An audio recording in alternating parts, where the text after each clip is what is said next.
हरे कृष्णा। कथा प्रारंभ। एक बार भगवान विष्णु एवं देवताओं के परम पुण्यमय क्षेत्र नैमिषारण्य में शौनक आदि ऋषियों ने भगवत प्राप्ति की इच्छा से सहस्र वर्षों में पूरे होने वाले एक महान यज्ञ का अनुष्ठान किया।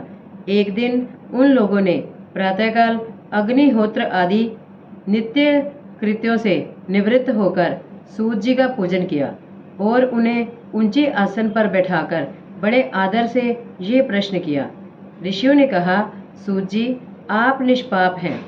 आपने समस्त इतिहास, पुराण और धर्मशास्त्रों का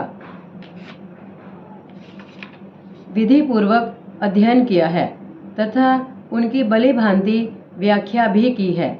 वेद वेताओं में श्रेष्ठ भगवान बादरायण ने एवं भगवान के सगुण निर्गुण रूप को जानने वाले दूसरे मुनियों ने जो कुछ जाना है, उन्हें जिन विषयों का ज्ञान है, वह सब आप वास्तविक रूप में जानते हैं।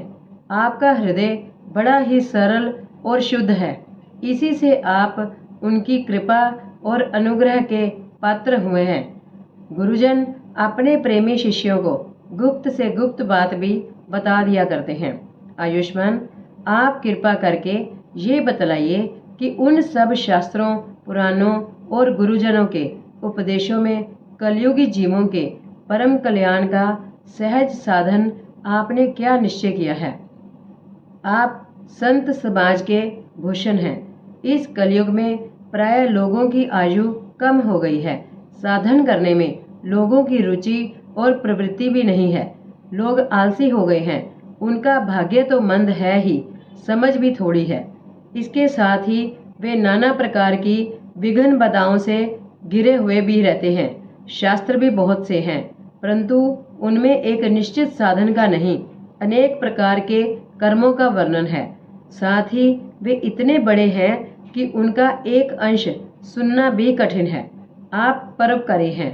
अपनी बुद्धि से उनका सार निकालकर प्राणियों के परम कल्याण के लिए हम श्रद्धालुओं को सुनाइए, जिससे हमारे अंतःकरण की शुद्धि प्राप्त हो। प्यारे सूत जी, आपका कल्याण हो। आप तो जानते ही हैं कि यदुवंशियों के रक्षक भक्त वत्सल भगवान श्री कृष्ण वसुदेव की धर्मपत्नी देवकी के गर्भ से क्या करने की इच्छा से अवतीर्ण हुए थे। हम उसे सुनना चाहते हैं। आप कृपा करके हमारे लिए उसका वर्णन कीजिए, क्योंकि भगवान का अवतार जीवों के परम कल्याण और उनकी भक्तवत प्रेमयी समृद्धि के लिए ही होता है। ये जीव जन्म मृत्यु के घोर चक्र में पड़ा हुआ है। इस स्थिति में भी यदि वह कभी भगवान के मंगलमय नाम का उच्चारण कर ले तो उसी क्षण उससे मुक्त हो जाए, क्योंकि स्वयं भय भी भगवान से डरता रहता है। सूत जी, परम विरक्त और परम शांत मुनिजन भगवान के श्री चरणों की शरण में ही रहते हैं। अतएव उनके स्पर्श मात्र से संसार के जीव तुरंत पवित्र हो जाते हैं। इधर गंगा जी के जल का बहुत दिनों तक सेवन किया जाए तब कहीं पवित्रता प्राप्त होती है।